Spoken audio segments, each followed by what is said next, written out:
Hi students, in our previous video we had discussed a few topics in the chapter solutions, and now we are going to discuss the topic named solubility from the chapter solutions.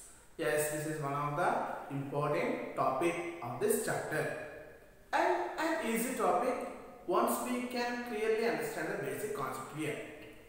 So let us see what is meant by the word solubility. Further, we are going to take a small introduction activity time. Let us imagine how is a solution formed. A solution can be formed by dissolving solute in solvent. By dissolving solute in solvent, then we can get the solution. Now my task is to take some solute particles and to dissolve them in one of the solvent. I am having some of the solute particles like sodium chloride, sugar, and also naphthalene, anthracene.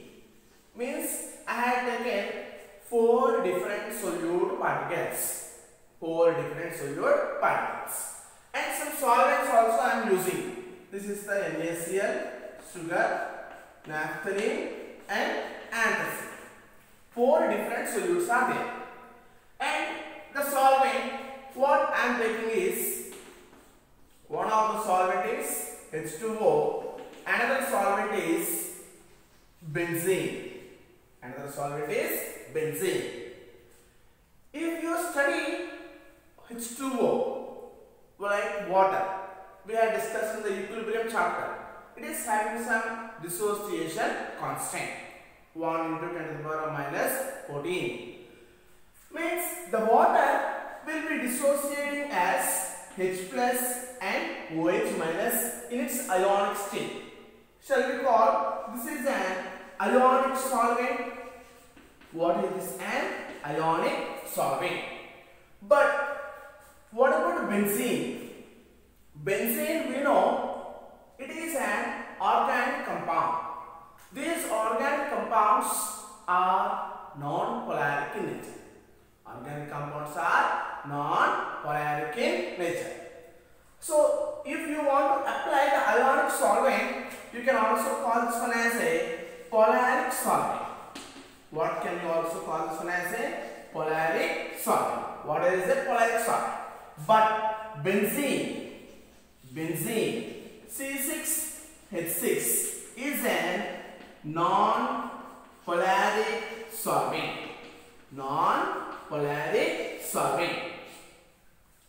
We are going to say which solvent can dissolve which of the solute in it. Main point is like dissolves in like. Means if you are going to use a polaric solvent, then the solute must also be a polaric solute. Means let us see, if you are going to use a polaric solvent, then what is the nature of solute? It must be also a polaric solute. Then we can say like will dissolve in the like to form the solution. Let us say sodium chloride is an ionic compound when dissolved in water. They will dissociate in NH and Cl ions. Sugar also will be soluble in water. Means once we see the NaCl or the sugar, these both they are soluble in water. Whereas the naphthalene and benzene, the naphthalene and anthracene. These are organic compounds. Oil will not dissolve in water, and this is also an organic compound that will not dissolve in water, but that will dissolve in organic solvent. That will dissolve in organic solvent like benzene. So these both are soluble in benzene. So by this, what are we able to conclude is, when you are going to study about solubility, you must know that light will dissolve in the light. So we are going to give one definition for the solubility. Now one more point I want to raise for you. You are going to take a glass of water. How much of you are taking? Glass of water. Approximately at your home also you will be doing this activity. How many spoons of sugar can you dissolve in the glass of water? For example, you had added 1 spoon sugar in the glass of water. Basically, water is this method. Whenever we are drawing the diagram from our childhood, we used to say this gap between the dashes. It's nothing but the part of chemistry that when you compare the states of matter, in the solids, they have very strong packing efficiency than the liquids we learned in the first chapter. So between these spaces, the sugar that you are adding will be dissolved. The sugar that will be added is dissolved. And if you can add 1 more spoon, you can do. But once you are adding 3rd spoon, some sugar particles will settle into the bottom. We will compare all those definitions into the part of chemistry. Means you cannot add more quantity of solute into the solvent. You can add only a specific amount of solute into the solvent and at specific temperature. Now we are going to give a definition for the word solubility. What is meant by solubility? Solubility is the maximum amount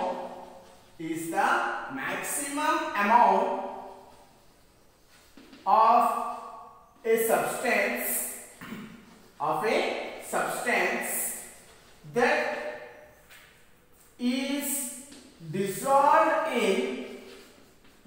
is dissolved in specific solvent at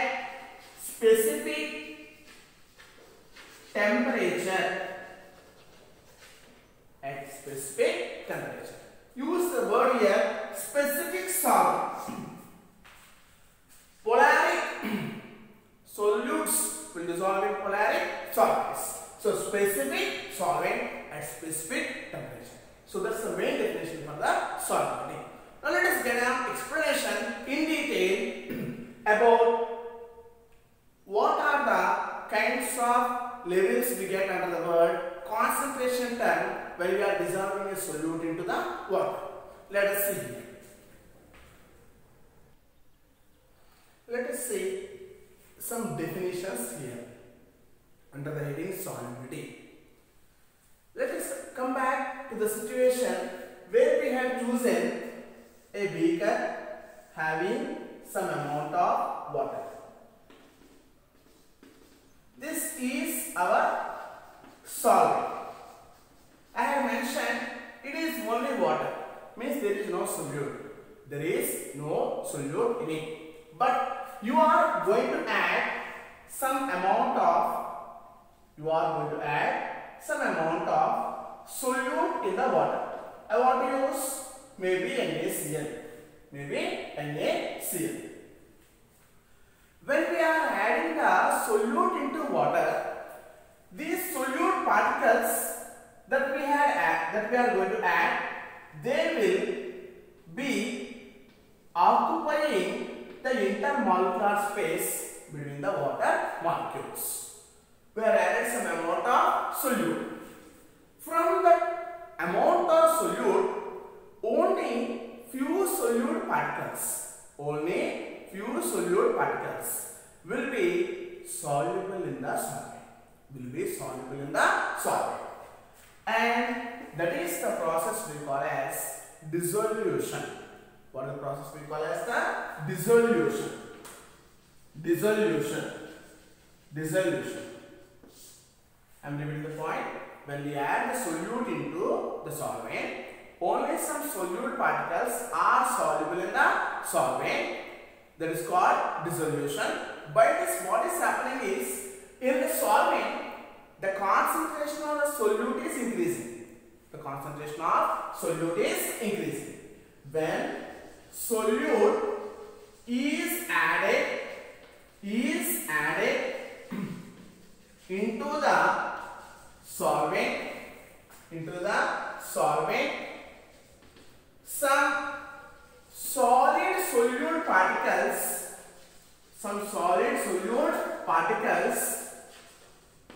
dissolves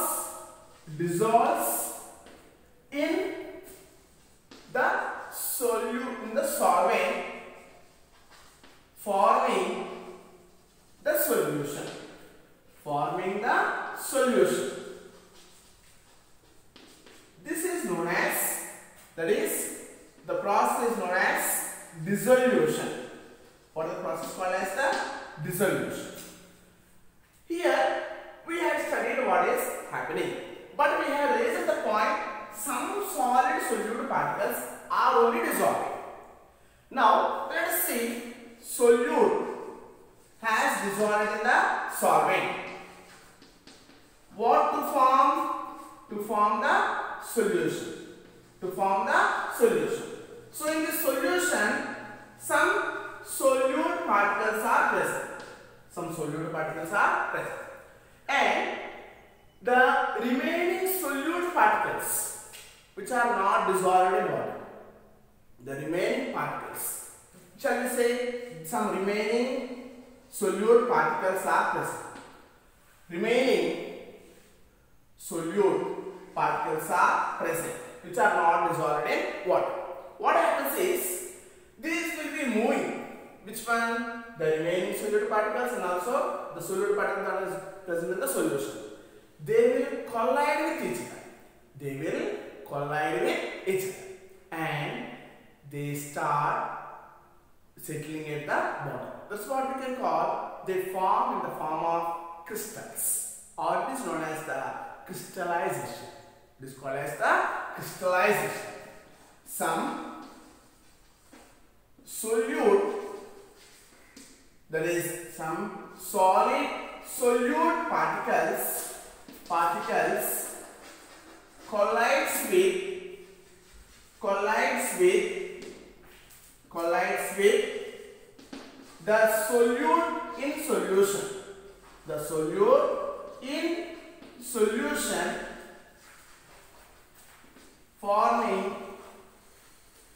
the crystals. Means they are going to settle at the bottom. Forming crystals. That is called crystallization.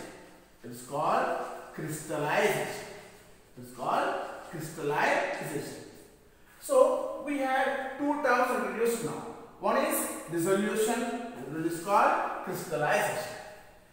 We are going to learn the point that from the solution, some solute particles are reacting with the solute particles that are undissolved, and from here they are undergoing the crystallization. Means they are settling at the bottom. At this point, the concentration of solute, we have given an equilibrium state. The concentration of solute becomes constant. Means that reaches to the equilibrium state. Which type of equilibrium we will call? We will call them as an dynamic equilibrium. We will call this one as the dynamic equilibrium.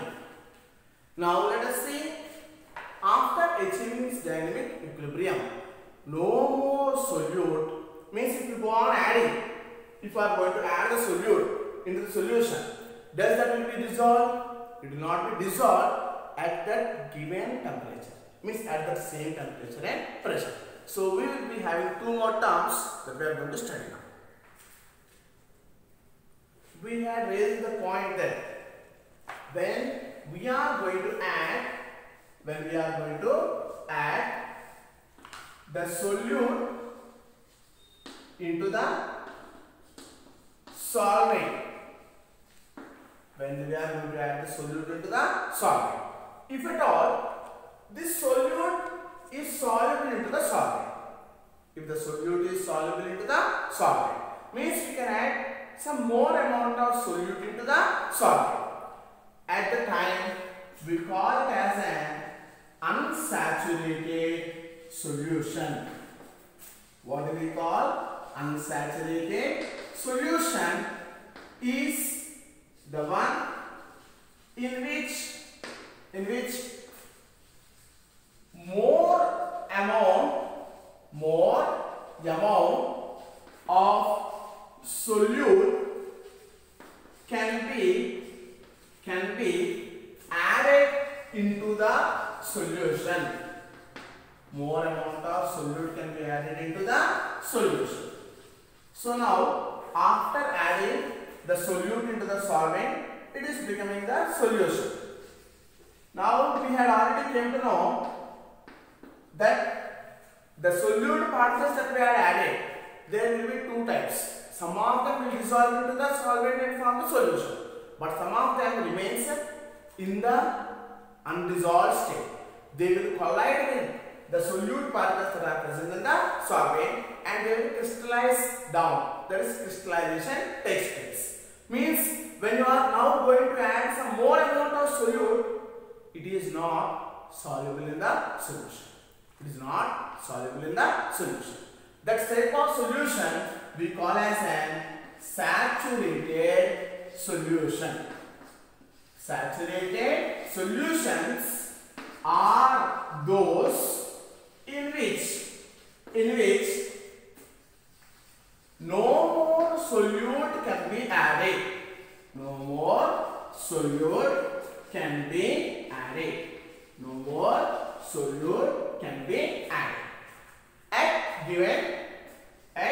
given temperature. Means at the same temperature also we can call. So unsaturated means we can add solute into the solution, but in a saturated solution we cannot add the solute, more amount of solute into the solution, because they will crystallize down. Now our key concept is, how does this solubility, we had discussed up to now the solubility of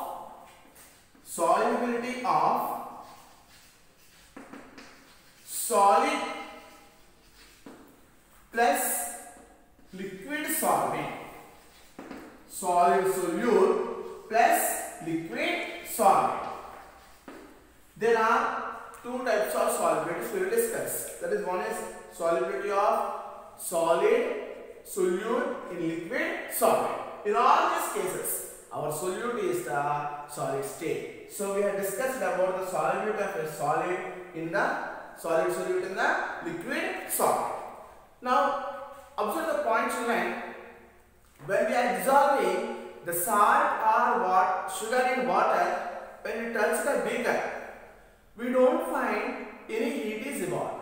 Any heat is evolved. Yes or no?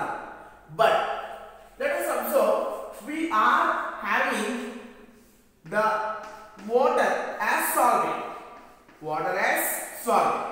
But I am going to add NaOH solute. I want to prepare a basic solution. When we are adding NaOH into water, it will form NaOH aqueous solution. We know that. But during this one, when you touch the walls of the beaker, you feel some heat is coming out of the system. This is system. It is given to the surroundings. What type of such reactions are called?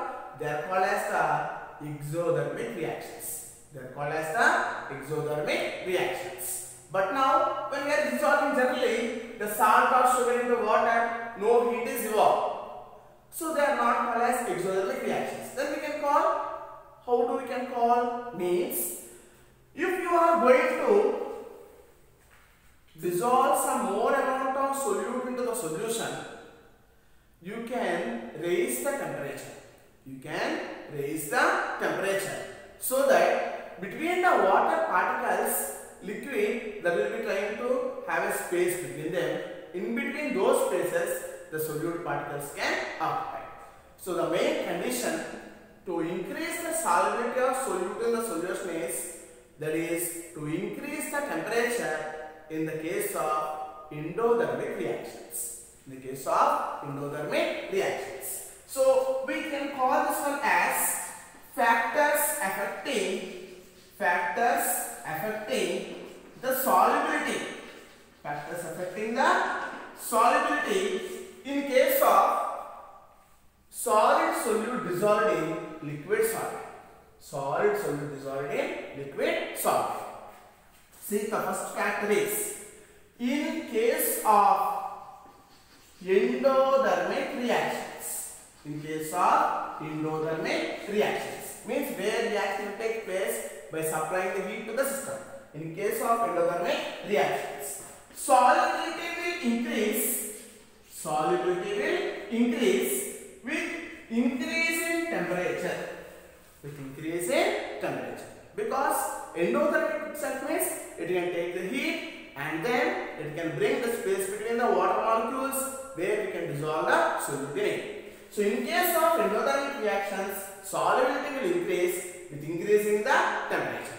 But in case of exothermic reactions, already here exothermic means the delta H is negative. Delta H is negative. Reactions, heat is already evolved. In those cases, if you are increasing the temperature, even though if you are increasing the temperature, solubility will not increase, means it will decrease. Solubility is not there. These are the two main conditions. Condition or factors affecting the solubility of solid solute in liquid solid is, in case of endothermic, solubility will increase with increasing temperature. But in exothermic reactions, already heat is there. It is not making the solute to dissolve in the solid. Means solubility will decrease even though if we increase the temperature. In the next class, we will discuss what is the solubility of a gas in liquid and about the most Henry's concept. Thank you, children.